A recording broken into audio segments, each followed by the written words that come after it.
Olá, graça e paz, tudo bem? Eu sou o presbítero Mauro Lúcio e mais uma vez estamos reunidos aqui para apresentarmos mais um programa do projeto Auxílio ao Mestre. Eu louvo a Deus pela sua vida, pela sua participação, pelo seu comentário, pelo seu carinho, pelas suas orações. Eu sou grato a Deus pela oportunidade de estarmos reunidos neste canal para juntos aprendermos a palavra do nosso Deus. E hoje estaremos estudando a lição de número 5.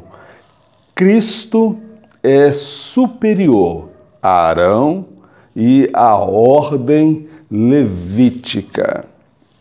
É este o tema que nós estaremos abordando nesta aula de hoje. O escritor aos Hebreus, ele parte do princípio de que Cristo é o sumo sacerdote. E eu deixo aqui, logo na introdução, o seguinte questionamento. Jesus é descendente da tribo de Judá e, mais especificamente, da casa de Davi. Por esta razão, ele é reconhecido como o grande rei. Mas como afirmar que ele é o sumo sacerdote se não nasceu da tribo de Levi e, mais especificamente, da descendência de Arão? Meu querido, olha aí o dilema que os irmãos judeus, cristãos, do começo da era cristã estavam enfrentando. Como já foi dito em aulas anteriores, eles estavam sofrendo pressão por parte da comunidade judaica a retornarem ao judaísmo. Uma das alegações que eles diziam é que os cristãos estavam enganando esses judeus, porque eles alegavam que Jesus era o sumo sacerdote. Mas como afirmar que Cristo era o sumo sacerdote se ele era descendente da tribo de Judá? E mais especificamente ainda, da casa de Davi. Por isso, ele era descendente de rei. E até o cego de Jericó gritava pelas ruas: Jesus, filho de Davi, tenha misericórdia de mim. Então, da família de Davi, da tribo de Judá, saíam os reis, mas especificamente da família de Davi. Não bastava apenas ser da tribo de Judá, mas tinha que ser da descendência de Davi. E agora, da descendência de Levi, e mais especificamente da casa de Arão, irmão de Moisés, é que sairiam os sumos sacerdotes, os sacerdotes. Então, como falar que ele era o sumo sacerdote se ele não nasceu na tribo de Levi, na casa de Arão? Ele nasceu na tribo de Judá, na casa de Davi. Então, a princípio parece haver uma contradição. E o escritor aos Hebreus, ele vai trazer uma resposta a este questionamento. É sobre isto que nós iremos falar nesta lição. Vamos lá? Subtópico de número 1. Um sacerdócio superior quanto à qualificação. Nesse primeiro tópico, queremos destacar que o sacerdócio de Jesus ele era superior quanto à qualificação. ou seja, aquele que estava se apresentando para ser o sumo sacerdote, ele possuía qualificações elevadas. Vamos lá? Primeiro subtópico: por representar melhor os homens diante de Deus.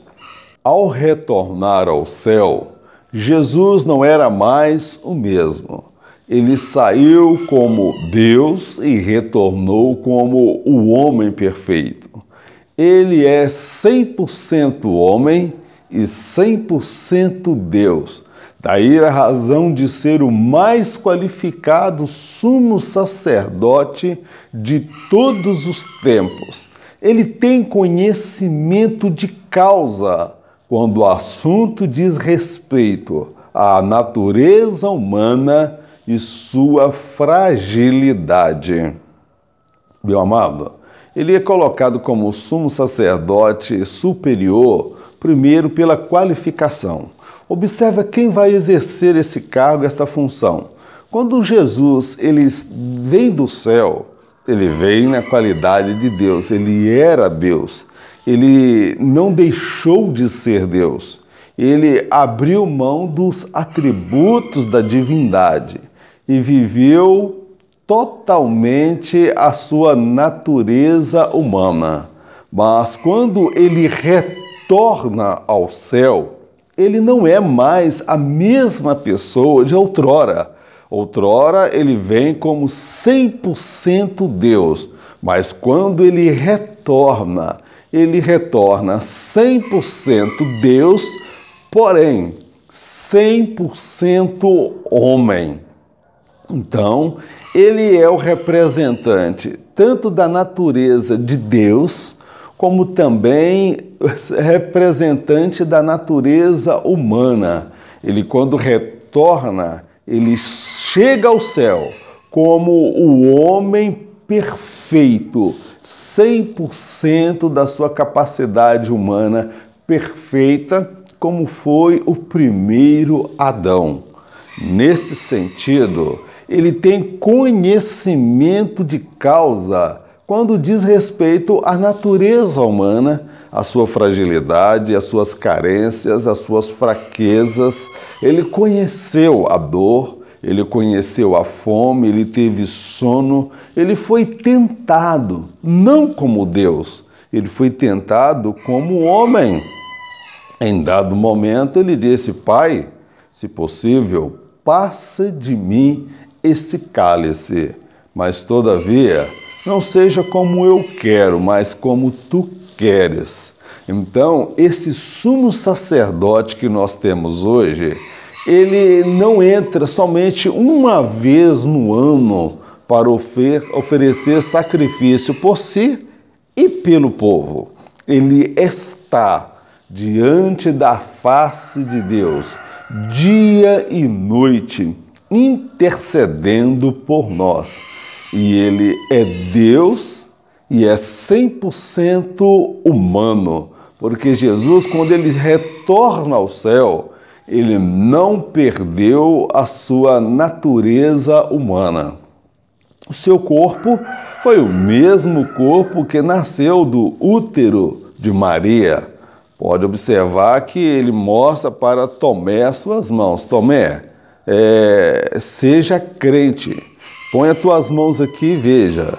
Ele tinha ferida nas mãos, ele tinha a marca da lança ainda atravessada, aquela ferida, ele tinha o mesmo corpo, então ele sobe agora como 100% homem, o homem perfeito. Neste sentido, é o mais qualificado de todos os sumos sacerdotes de todos os tempos.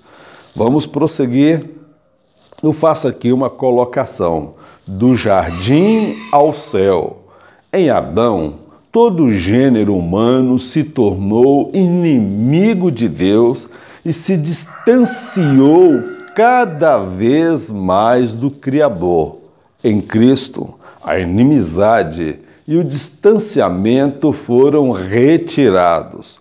Hoje há um homem perfeito que habita no céu, reinando lado a lado com Deus. Meu querido, olha a colocação que eu faço, do jardim ao céu. Lá no jardim do Éden, o homem se tornou inimigo de Deus e o seu pecado o distanciou de Deus.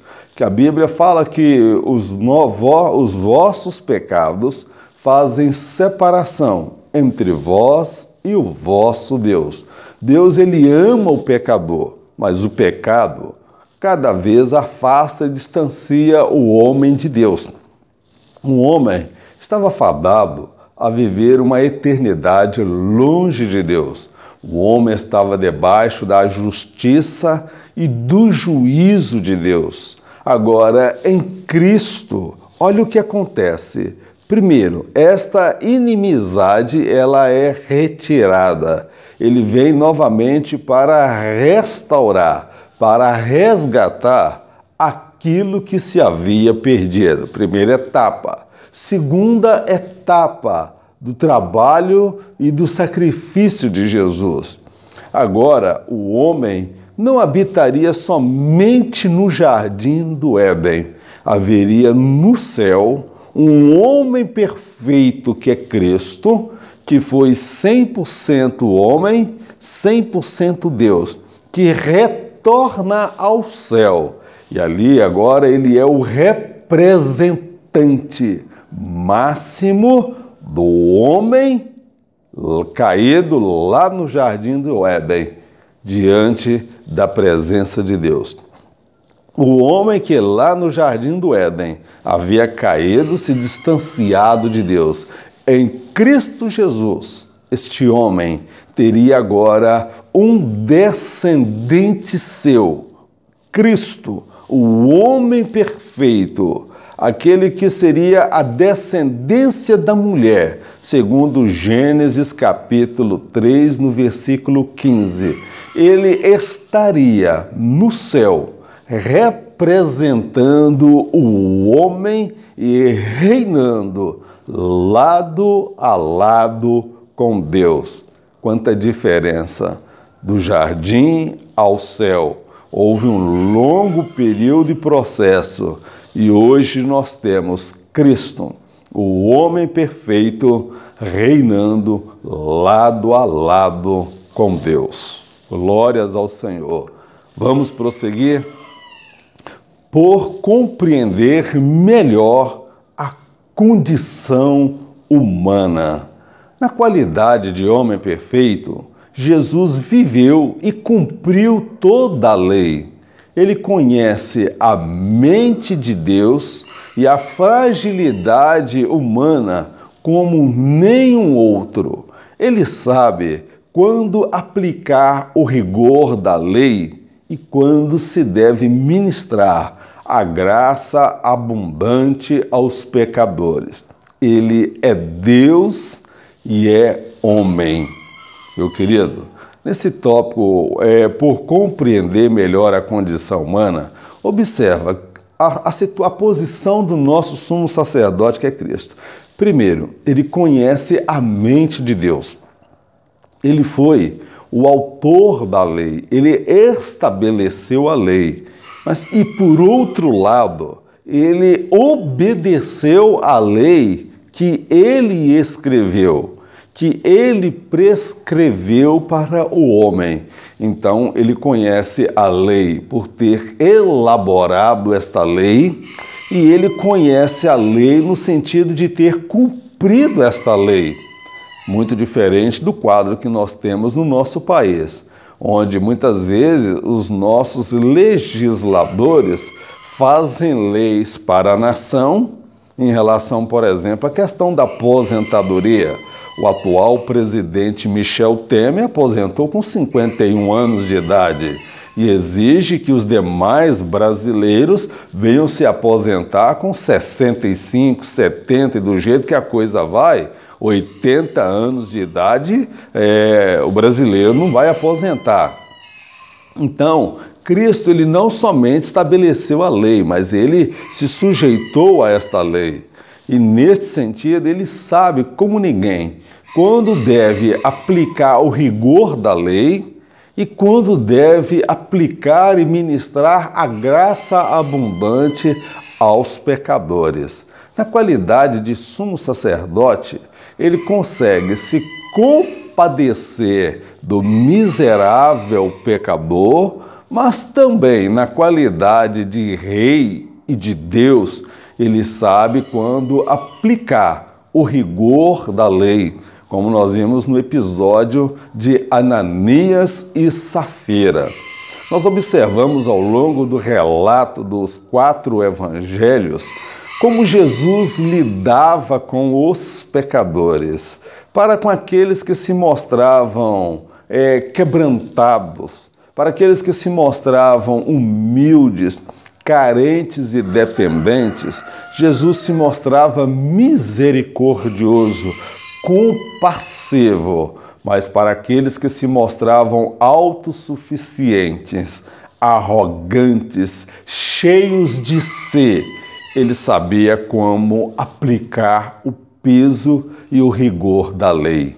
Eu quero dizer, ele na qualidade de homem, ele é o nosso sumo sacerdote que se compadece de nós, que sabe da nossa natureza humana, como diz o Salmo 103, lembra-te que somos pó.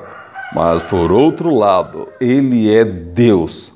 Ele sabe quando aplicar o rigor da lei. Amém, meu querido?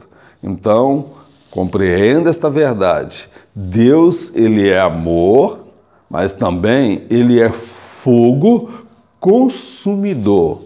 O mesmo Deus que usou de misericórdia para com a mulher que foi pega em adultério, é o mesmo Deus que usou de rigor para com a hipocrisia de Ananias e Safira. E isto no Novo Testamento e não no tempo da lei. Vamos lá? Pai amoroso ou pai relapso? Por vezes temos dificuldade em lidar com o amor e a justiça enquanto pais. Deus consegue lidar com ambas na mais perfeita harmonia. Os 2 filhos de Arão foram mortos por Deus. De igual modo, os 2 filhos do sumo sacerdote Eli. Em nome de um falso amor, um pai pode se tornar relapso para com seus filhos e vê-los perecer. Meu amado, esse aqui eu faço essa colocação, é um pai amoroso ou um pai relapso? Diante desse texto, ou desta colocação, nós observamos que nós, enquanto pais, eu sou pai, tenho 2 filhos, nós temos dificuldade em lidar com a justiça e com o amor. Agora, com Deus ou com Cristo, não há dificuldade nenhuma, porque ele consegue lidar com ambas na mais perfeita harmonia. Ele consegue aplicar o rigor da lei, da justiça, mas ele também consegue amar como ninguém. Observa, pais relapsos. Deus matou os 2 filhos do primeiro sumo sacerdote Arão. Eles eram sobrinhos de Moisés e achavam que podiam fazer tudo porque eram filhos de um grande líder, filhos do primeiro sumo sacerdote. Deus matou os 2 com rigor. Quando nós olhamos também um outro sumo sacerdote, o sumo sacerdote Eli, Deus matou seus 2 filhos, Ofni e Finéias, e depois matou o sacerdote Eli. O que eu entendo com isso? Que há uma diferença muito grande em ser um pai amoroso e ser um pai relapso. Por exemplo, a Bíblia traz uma riqueza de detalhes acerca da forma como Eli criou seus filhos, de uma maneira relapsa, de uma maneira sem exigência, nunca dizia não para os seus filhos. Davi, ele foi um grande rei, mas por um lado ele foi um pai relapso. Ele sabia aplicar o amor, mas não sabia aplicar a lei, cobrar, dizer não, estabelecer limites. E nós que somos pais, até mesmo você que é mãe, precisamos aprender a lidar com o amor e a justiça, porque nós corremos o risco de ver os nossos filhos perecer e serem lançados no lago de fogo eterno. Os nossos filhos serem alvos da justiça implacável da parte de Deus. O que faltou para o sacerdote Eli não foi somente chamar a atenção dos filhos. Faltou, na verdade, ele repreender, dar um bom tapa no pé da orelha, porque já eram homens velhos, já eram homens, já devia ter vergonha na cara. E isso a gente faz quando é criança. A base é quando é criança. Por isso que a mídia, a sociedade, com as suas ideologias de gênero, querem de todas as formas atingir as nossas crianças, para que elas amanhã sejam alvos da justiça implacável de Deus. Há uma diferença muito grande entre ser um pai amoroso e um pai relapso. Que Deus guarde a sua casa, que Deus guarde a minha casa, que nós sejamos aquele pai temperado na sabedoria e na orientação de Deus para educar os nossos filhos dentro dos princípios da palavra de Deus. Subtópico de número 3. Pela posição que exerceu. Se os sacerdotes eram escolhidos por Deus por pertencerem à família de Arão, com Cristo não foi assim. Ele conquistou tal posição porque, enquanto homem, lutou contra o pecado, o diabo, o mundo, a carne e triunfou sobre todos. Na cruz, intercedeu pelos seus algozes. Meu querido, como se dava a escolha do sacerdote? Veja só, Jesus ele ocupou uma posição superior. Ele é um sacerdote superior por causa da posição que ele exerceu. Porque todo sumo sacerdote, ele era escolhido por fazer parte da descendência da família de Arão. Mas com Cristo foi muito diferente. Primeiro, como nós dissemos, ele não era descendente da família de Arão, ele era descendente da tribo de Judá e da casa de Davi. Agora eu pergunto para você, como então ele é considerado o sumo sacerdote? O escritor aos Hebreus traz essa explicação. E eu vou deixar para explicar isso para você um pouco mais adiante, mas vai pensando aí. Por que Cristo foi o sumo sacerdote? Se ele não era da casa de Arão, mas ele era da casa de Davi, de onde saíam os reis e não os sacerdotes. Mas Jesus, ele conquistou a posição de ser sacerdote num sentido de meritocracia, porque ele lutou contra, enquanto homem, ele lutou contra o pecado, o diabo, o mundo, a carne, e triunfou sobre todos eles. Outra questão, na cruz do Calvário, no seu momento de dor, de escárnio, de abandono, de aflição, ele intercedeu pelos seus algozes. Ele pediu ao Pai que perdoassem, porque eles não sabiam o que estavam fazendo.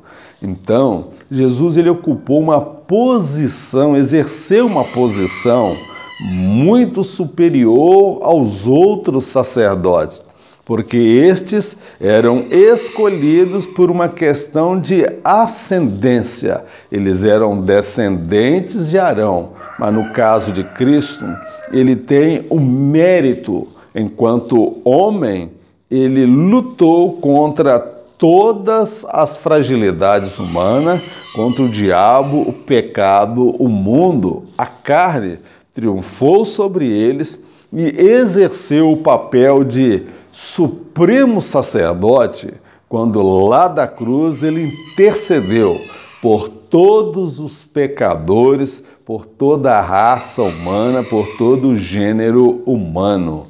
Amém, meu querido? Vamos prosseguir então no nosso tópico de número 2. Um sacerdócio superior quanto ao serviço.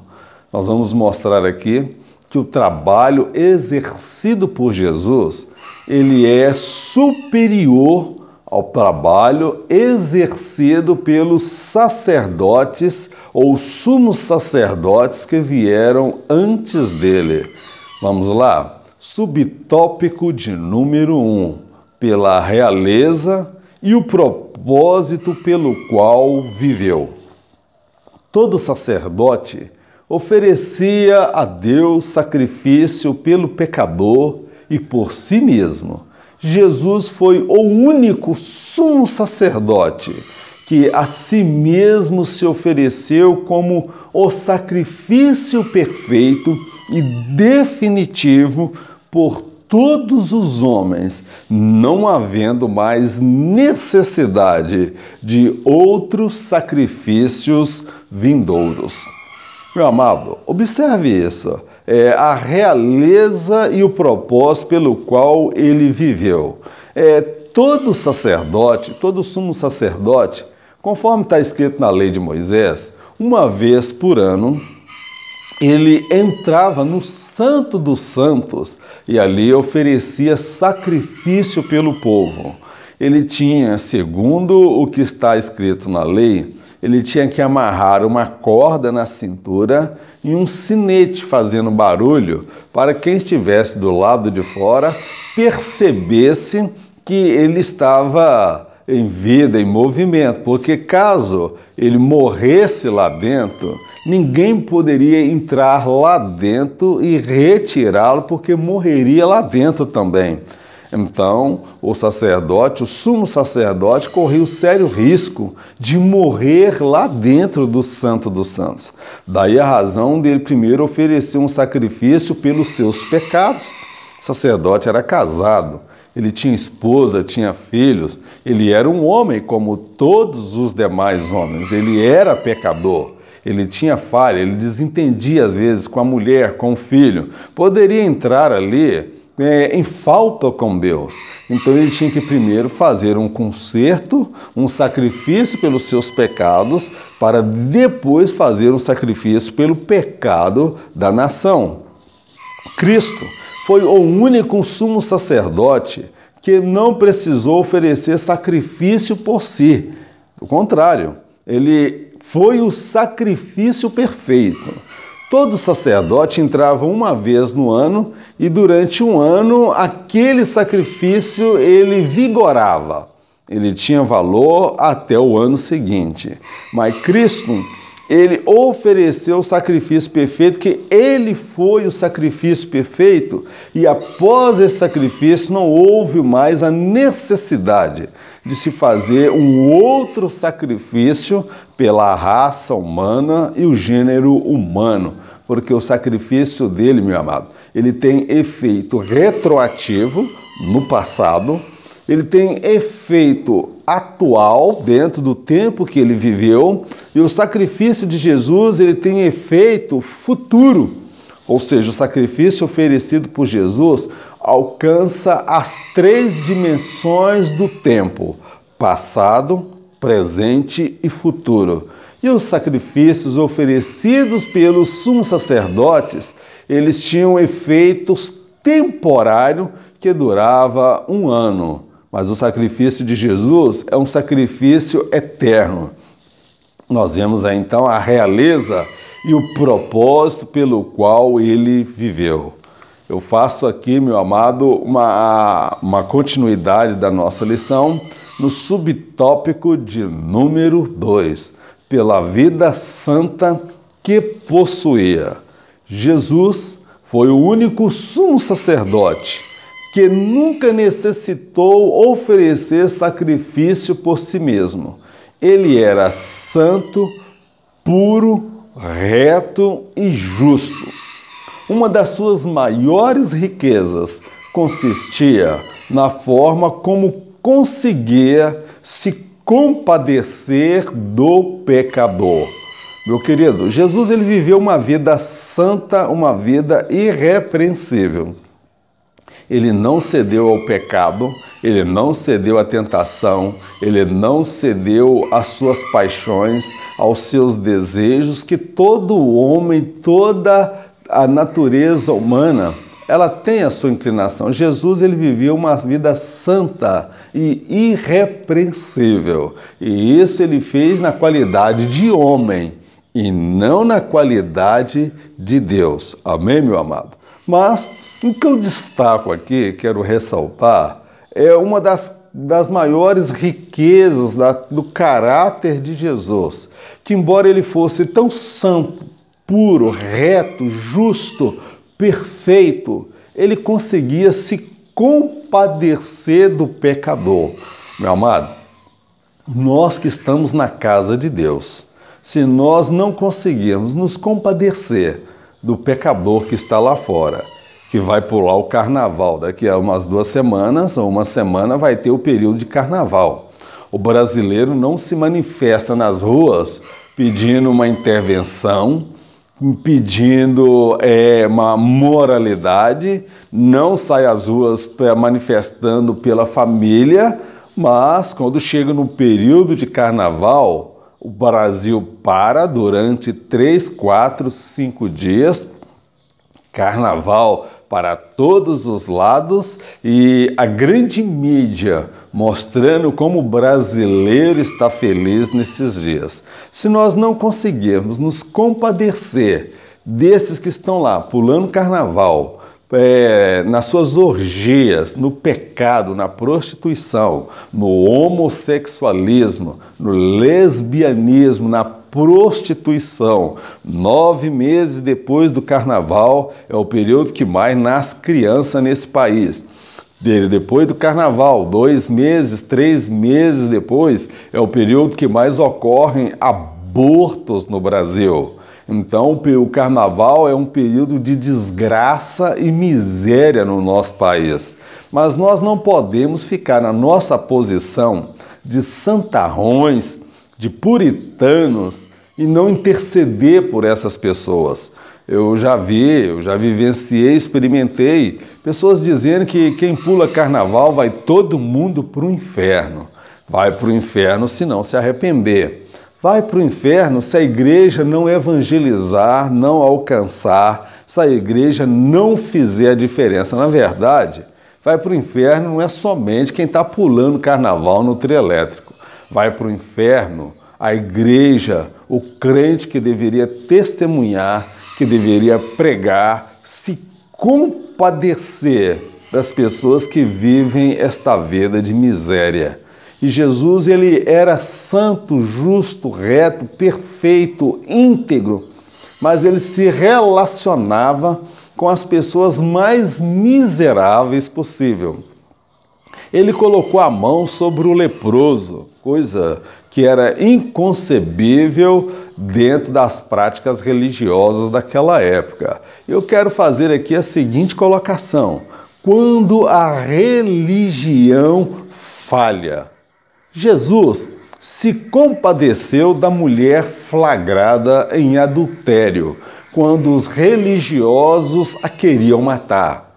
Ele se compadeceu da mulher do fluxo de sangue, quando todos a evitavam de todas as formas.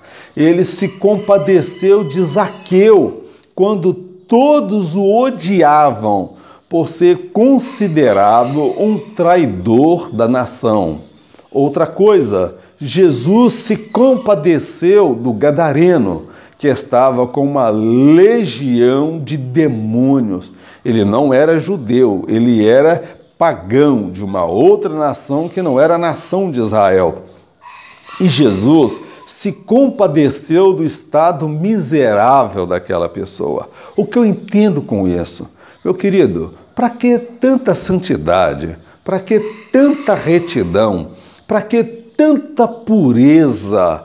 Se no final nós não conseguirmos nos compadecer daquele que está numa situação miserável, se nós não conseguirmos nos compadecer daqueles que estão às vezes na casa de Deus e estão vivendo uma vida de miséria, uma vida de pecado. Nós precisamos aprender com Jesus a se compadecer. A religião, meu amado, por vezes ela falha. Uma coisa é você ser uma pessoa de convicções, uma pessoa de fé, uma pessoa nascida de novo, um homem de Deus e uma mulher de Deus. Outra coisa é quando você se torna uma pessoa religiosa. O religioso está sempre disposto a julgar, a sentenciar, a condenar o pecador. E nós não fomos chamados por Deus para esse propósito. Ele conseguiu se compadecer do estado miserável das pessoas. Meu querido, não basta a gente ser santo, separado, santificado para Deus. Há pessoas que, por viverem uma vida separada, porque não bebe, porque não fuma, porque não rouba, não prostitui, não está escravo do pecado assim explícito, ele acaba julgando as pessoas, acaba se achando superior às pessoas. Mas todo homem é escravo. Cada um tem uma escravidão diferente da outra. Nós não somos melhores que aqueles que estão lá fora perdidos. Nós temos que nos compadecer do pecador. Do contrário, nós seremos apenas meros religiosos preparados para lançar os pecadores na condenação e no juízo. E Deus não nos deu essa autoridade. Ele nos deu o privilégio de podermos pregar a salvação no nome de Jesus. Esta é uma qualidade que eu admiro em Jesus. Embora ele fosse santo, reto, justo, perfeito, ele conseguia se compadecer do estado miserável do pecador. Vamos prosseguir na nossa lição, subtópico de número 3, pela submissão que demonstrou. Semelhante a Isaque, Jesus foi submisso ao Pai em tudo. Ele aprendeu como homem que o caminho da obediência a Deus pode ser doloroso e espinhoso. Através da sua submissão, ele conseguiu resgatar o homem que se havia perdido.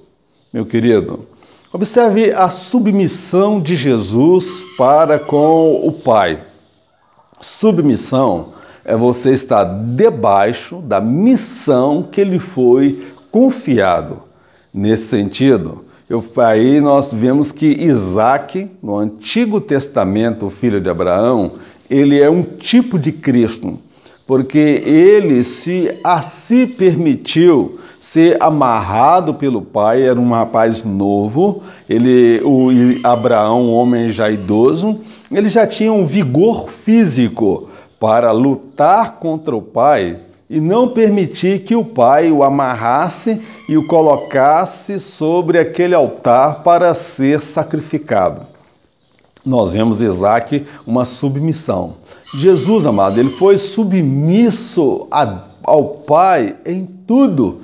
Ele aprendeu enquanto homem, e não como Deus, ele aprendeu enquanto homem que obedecer e ser submisso a Deus muitas vezes é doloroso, é espinhoso, traz angústia, tristeza e sofrimento. Ele aprendeu isso como homem e não como Deus. Meu querido, nós que servimos a Deus, devemos ser submissos a Deus dentro da chamada que Ele estabeleceu para as nossas vidas. Ser professor da escola dominical, por vezes, é espinhoso, é doloroso, por vezes nos traz dor, é alguém que nos magoa, alguém que fere, alguém que faz perguntas só para nos ver em situação difícil diante da classe.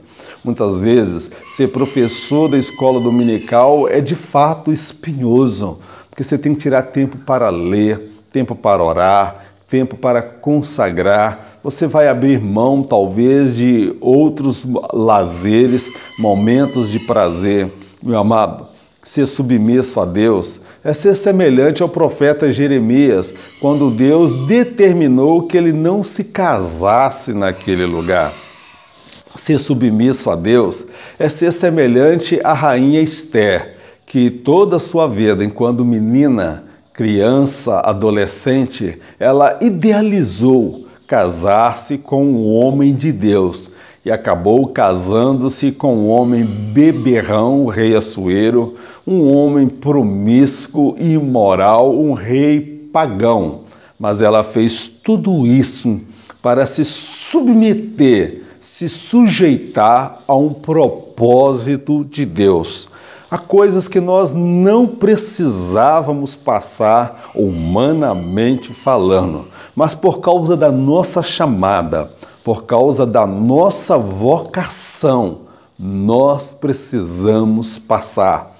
Há situações que nós não precisávamos viver com elas, mas em virtude do propósito, do ministério que nos foi confiado, nós nos sujeitamos e nos submetemos à vontade de Deus.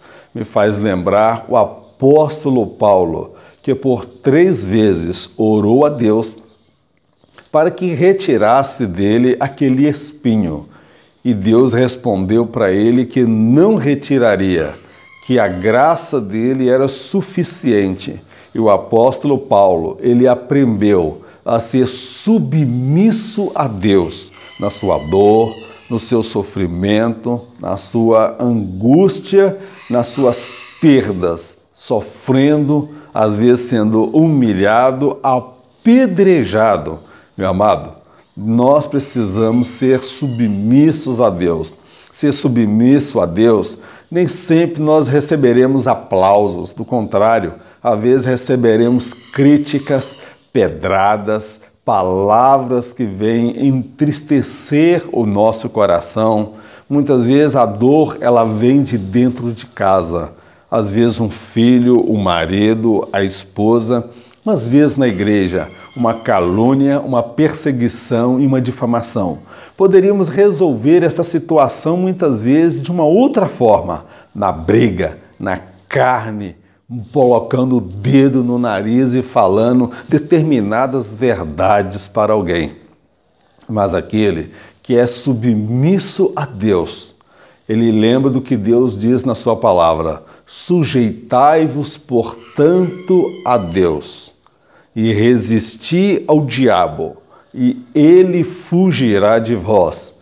Humilhai-vos perante a potente mão do Senhor, que ele, ao seu tempo, vos exaltará, ao tempo da humilhação, ao tempo dos espinhos, ao tempo do vale da sombra da morte, ao tempo da escassez, ao tempo de sermos perseguidos. Mas aquele que é humilde, submisso a Deus, ele vai viver o tempo da vitória, o tempo do milagre, o tempo em que Deus irá mudar a sua situação. Amém, meu amado? Vamos prosseguir na nossa lição? Eu faço aqui a seguinte colocação: entre feitos e dores. Quem testemunhou Jesus realizando sinais, prodígios, curas e expulsando os demônios, não poderia imaginar as angústias e dores que o aguardavam. Invejar o sucesso e o triunfo dos outros é fácil. O difícil mesmo é superar os próprios limites da dor e da solidão. Meu querido, entre feitos e dores, entre o estrelato e o anonimato. Quem viu Jesus expulsando o demônio, curando enfermos, ressuscitando mortos, não conseguiria imaginar que aquele Jesus estaria orando sozinho, procurando companhia e não tinha ninguém para orar com ele. Que aquele Jesus, embora estivesse cercado de multidões, na hora da cruz ele se viu sozinho. Nenhum dos seus discípulos, alguém que foi curado por ele, apareceu para socorrê-lo, exceto um pobre miserável que estava passando por ali, que obrigaram-no a carregar a sua cruz, porque ele não estava aguentando carregar a sua cruz. Quem via Jesus no alto dos montes, triunfando, pregando o sermão da montanha, não conseguia contemplar os desertos da aflição pelo qual ele passava. Meu amado, não tenha inveja de ninguém e nem tenha medo de inveja. Invejar o triunfo e o sucesso dos outros, meu amado, é muito fácil. O difícil é você aprender a superar os seus limites da dor, da solidão, da traição, da infidelidade, da indiferença. É você enfrentar os seus limites quando você acha que não aguenta mais, em que você está pronto para colocar tudo a perder.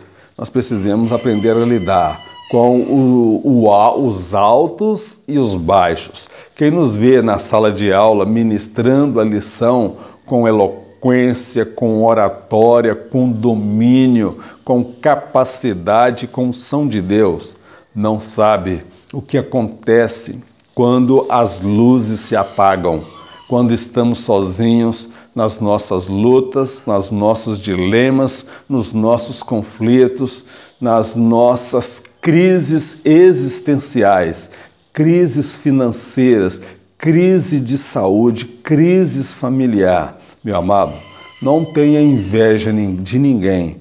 Viva com intensidade aquilo que Deus tem para você. Seja submisso a Deus.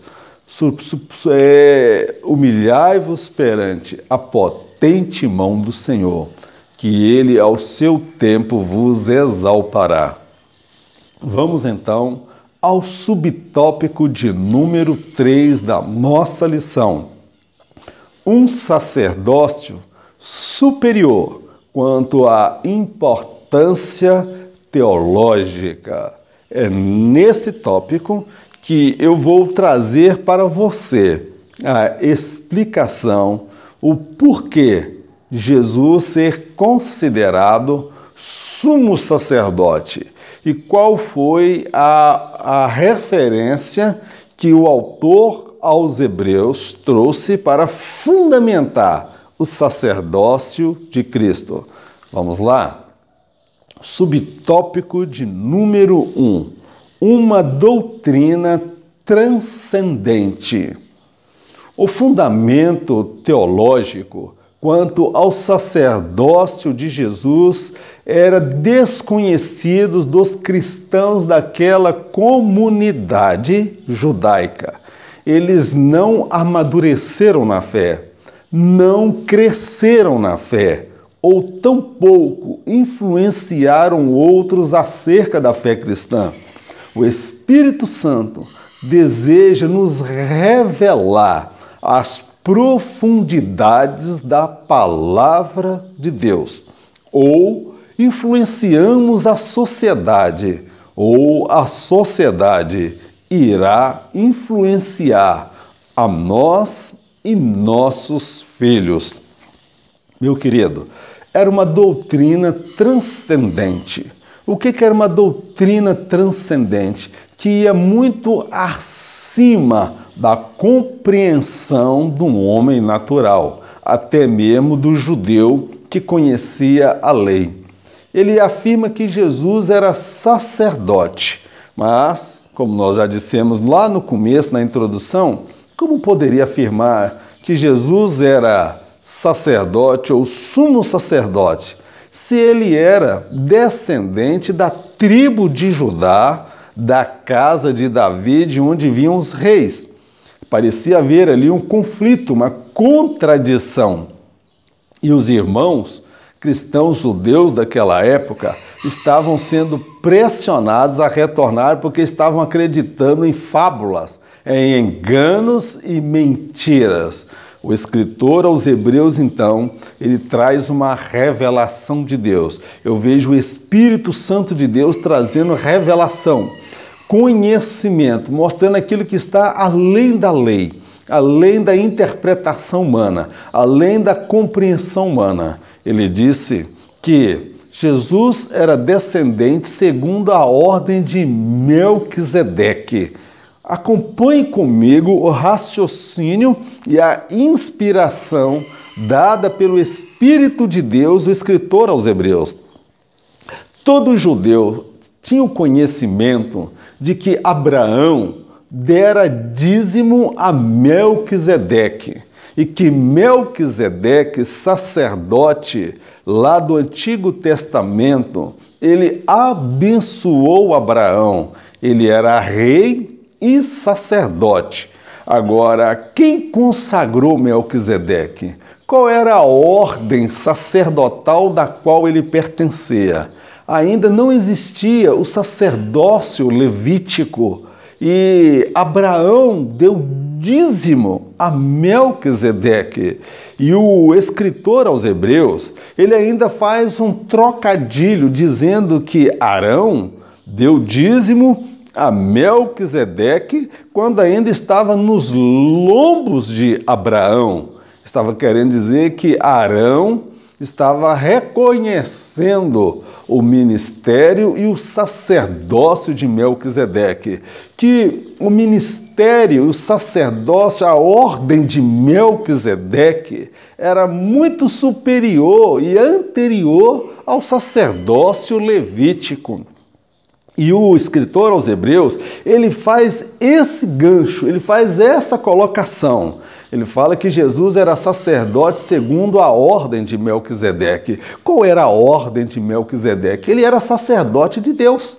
Ele fora escolhido por Deus. E Jesus, ele não era da tribo de Levi ou da família de Arão, da descendência de Arão, mas ele era sacerdote segundo a ordem estabelecida por Deus, que Abraão reconheceu o sacerdócio de Melquisedeque. E o sacerdócio de Melquisedeque era superior e anterior ao sacerdócio levítico. Meu querido, o escritor aos Hebreus, ele teve de Deus uma revelação plena, gloriosa, maravilhosa e sublime. Surgiu ali uma contradição, uma dificuldade de trazer uma resposta diante daquela situação. Mas o que eu observo que nos nossos dias, o Espírito Santo ele deseja trazer para mim e para você uma revelação, uma palavra que vai contra toda ideologia dessa sociedade, toda ideologia de gênero, toda ideologia de que Deus não existe, do ateísmo, toda e qualquer ideologia fundamentada na filosofia e na sabedoria humana. Ou nós influenciamos esta sociedade, ou esta sociedade irá nos influenciar e influenciar os nossos filhos. Precisamos fazer a diferença. Precisamos de crentes cheios do Espírito Santo para trazer a resposta, meu amado. O Evangelho, ele não é qualquer palavra, um livro qualquer, a Bíblia. Ela é a mente de Deus para o homem. Eu passei pela faculdade e posso afirmar com muita propriedade, com conhecimento de causa. Não há nenhuma informação ou uma pseudociência que tenha me sido passada lá na faculdade que seja superior às verdades de Deus estabelecidas na sua palavra, porque a Bíblia e o Evangelho é a expressão da mente de Deus para o homem. Ou influenciamos esta sociedade, ou esta sociedade irá influenciar a igreja e corromper a igreja. Vamos prosseguir. Subtópico de número 2. Uma doutrina essencial. Os milagres e bênçãos materiais são muito importantes na caminhada cristã. Acima de tudo isso está o conhecimento bíblico e doutrinário. É preciso crescer na graça e no conhecimento de Deus. Há muitas igrejas cujos membros são movidos por emoção e sensacionalismo. Meu querido, uma doutrina essencial. Nós precisamos conhecer a palavra de Deus. O escritor aos Hebreus, ele conhecia a lei com muita propriedade, com muita profundidade, mas acima de tudo ele tinha a revelação. Como ele consegue estabelecer que Jesus era sumo sacerdote, mesmo não sendo da descendência da casa de Arão, mas mostrando biblicamente, teologicamente, doutrinariamente que Jesus era de uma ordem de sacerdotes muito superior à ordem levítica. Meu amado, nós precisamos de crentes que conheçam Bíblia, doutrinas bíblicas, verdades bíblicas, os milagres, as bênçãos materiais, irmãos, elas são muito importantes na nossa caminhada. Eu preciso da bênção material, eu preciso do trabalho, do emprego, do meu salário, do meu sustento, eu preciso do milagre, mas eu preciso também, amados, acima de tudo isso, do conhecimento bíblico e doutrinário. Eu preciso conhecer a palavra de Deus, manejar bem a palavra da verdade. Nós precisamos crescer, tanto na graça como no conhecimento. Aqueles que dão muita ênfase à graça. A graça, no nosso meio pentecostal, muitas vezes nós associamos sobre as manifestações do Espírito Santo. O falar em línguas, profecia, palavra do conhecimento, que alguns entendem como revelação, e por aí vão os dons espirituais. Mas nós precisamos crescer tanto na graça, que é ser cheio do Espírito Santo, mas também no conhecimento. Precisamos crescer na graça e no conhecimento. E o grande perigo é quando as pessoas crescem somente na graça. São aquelas igrejas onde os irmãos são movidos por emoção e sensacionalismo. Basta alguém falar uma língua estranha, alguém mexer com a emoção da igreja, traz aquela palavra do começo ao fim, falando em língua, soltando aquela rajada de línguas estranhas. Dá um glória a Deus aí, irmão. Fala em língua estranha aí. Fala mistério com Deus. Irmãos, eu não estou dizendo que essas coisas não devam acontecer. Mas nós temos uma sociedade para influenciar aí fora. E eu não vou chegar lá saltando no poder e falando em língua, saltando e com emoção. Eu vou falar com propriedade, com autoridade, com convicção, com fundamento bíblico doutrinário, com fundamento até científico, para fundamentar aquilo que eu creio, porque creio, e aquilo pelo qual me leva a viver a vida que eu vivo. Precisamos de crentes maduros. Aqueles irmãos do tempo dos Hebreus, eles não influenciaram ninguém, eles não amadureceram na fé, eles não cresceram na fé. Eles, na verdade, estavam à beira da apostasia. Ou influenciamos esta sociedade, ou esta sociedade irá influenciar a igreja com a sua ciência, com o seu saber, com a sua sabedoria, com o seu conhecimento, que muitos deles são contrários aos princípios da palavra de Deus. Eu não estou dizendo que a ciência ela é contra Deus. Eu estou dizendo que a falsa ciência ela vai contra tudo o que a Bíblia e a palavra de Deus ensina. Agora, a verdadeira ciência, ela nunca irá entrar em contradição com a palavra de Deus, porque a verdadeira ciência, ela procede de Deus. Por isso que eu incentivo que os irmãos, se tiver oportunidade de estudar, que estudem, façam uma faculdade, façam um curso teológico, agreguem conhecimento. Eu não preciso fazer uma faculdade e um curso de teologia para ser salvo, mas se eu pretendo ser canal de salvação para influenciar esta cidade, esta nação e esse país, eu preciso agregar conhecimento. Eu admiro irmãos como o irmão da Igreja Adventista, pastor Rodrigo Silva. É um homem que é doutor em arqueologia e ele faz uma defesa da fé.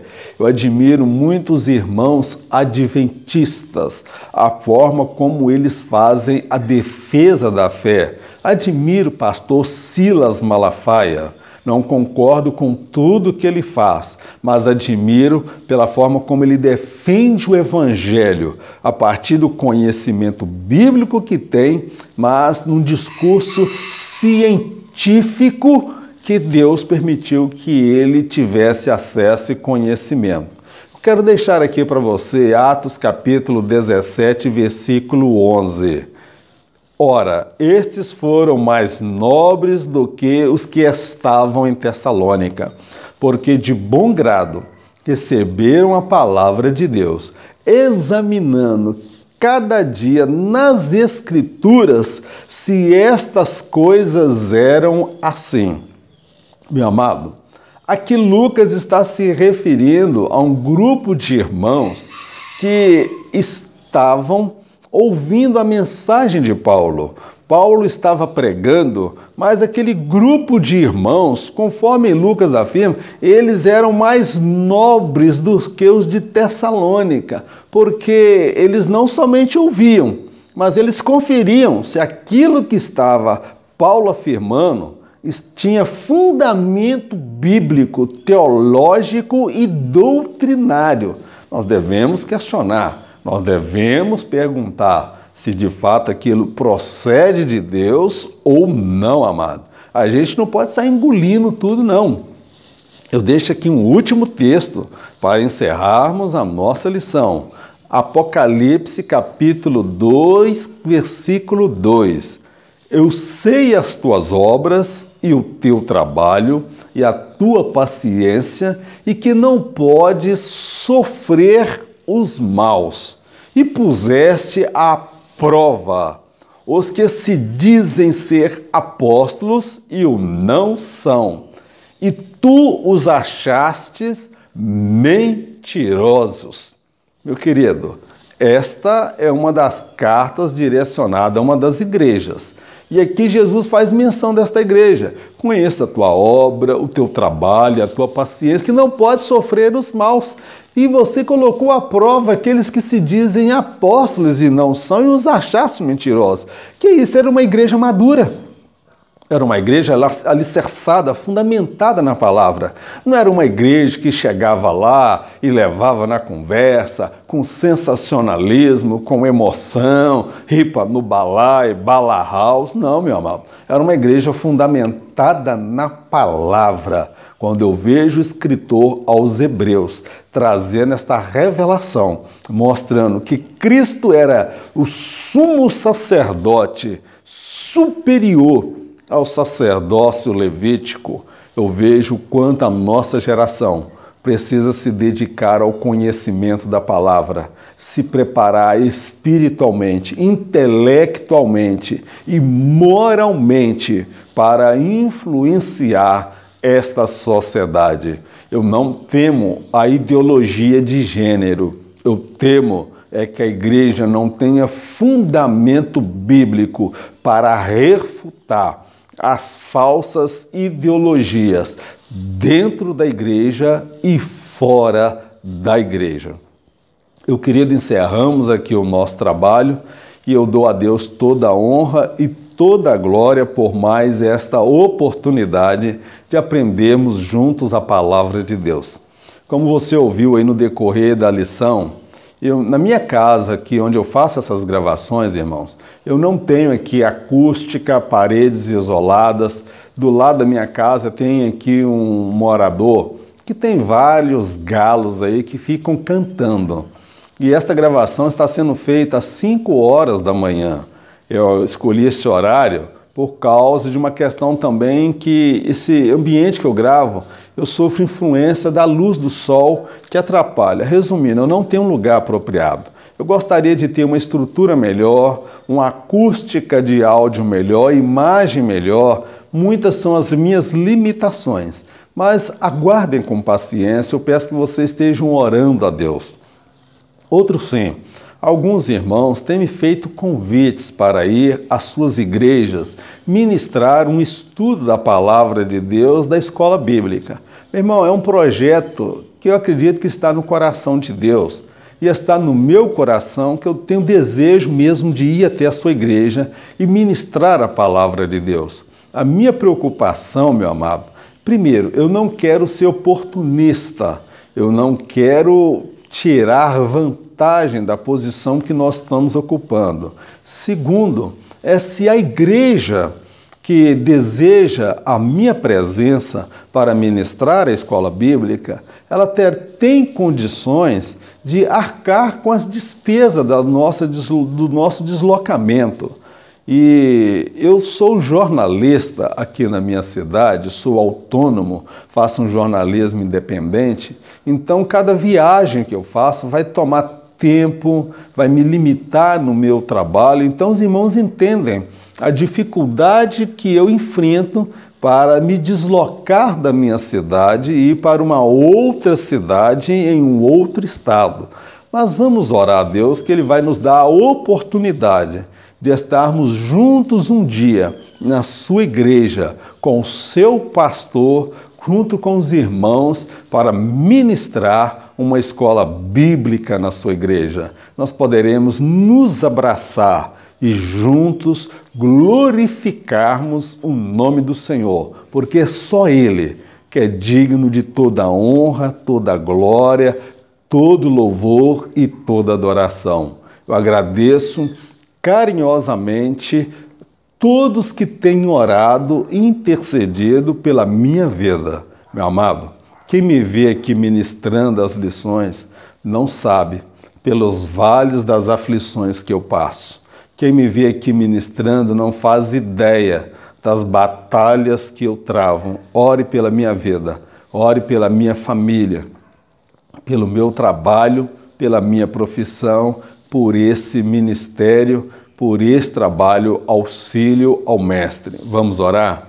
Senhor, nós queremos te agradecer por mais esta oportunidade de aprendermos juntos a Tua palavra. Toda honra, toda glória, todo louvor, toda adoração pertence a Ti. Meu Deus, ensina-nos a ser amadurecidos, crescidos na Tua palavra. Ensina-nos, ó Pai, as profundidades, a riqueza da palavra do Senhor. Porque o escritor aos Hebreus, ele conseguiu, a partir do conhecimento e da revelação do Teu Espírito, influenciar aquela comunidade. Meu Deus, nós temos aí uma sociedade para influenciar. Homens que zombam da nossa fé, que escarnecem da nossa fé, que estarão pulando o carnaval, festejando. Ensina-nos a amar os pecadores, aqueles que são falhos, imperfeitos, até aqueles que estão na Tua casa, que não vivem a Tua palavra como deveriam viver. ensina-nos a influenciar esta sociedade e levá-la aos pés de Cristo. Meu Deus, abençoe esse projeto, cada professor, cada aluno, cada um dos meus irmãos que tem me ajudado em oração. Abre as portas de trabalho, dá-nos oportunidade de termos uma estrutura melhor para fazer esse trabalho com mais excelência, com mais qualidade. E que o Teu Espírito Santo esteja sempre presente quando estudamos e ministramos a Tua Palavra. Pai, nós te agradecemos por tudo, no nome de Jesus. Amém. Que o grande amor de Deus, a graça do nosso Senhor e Salvador Jesus Cristo, as doces consolações do Espírito Santo de Deus, seja com todo o povo de Deus, não somente hoje, mas para todos sempre, em nome de Jesus. Amém. Que Deus abençoe a todos, no nome de Jesus. Semana que vem, se não houver arrebatamento, eu estarei aqui para ministrar a lição. Mas, em caso de arrebatamento, não esperem por mim, porque eu não estarei aqui para ministrar a próxima lição. Mas também você não estará aí para assistir, porque nós estaremos nos encontrando com o nosso Senhor Jesus por sobre as nuvens. Que Deus te abençoe poderosamente, em nome de Jesus. Amém, meu irmão. Fique na paz.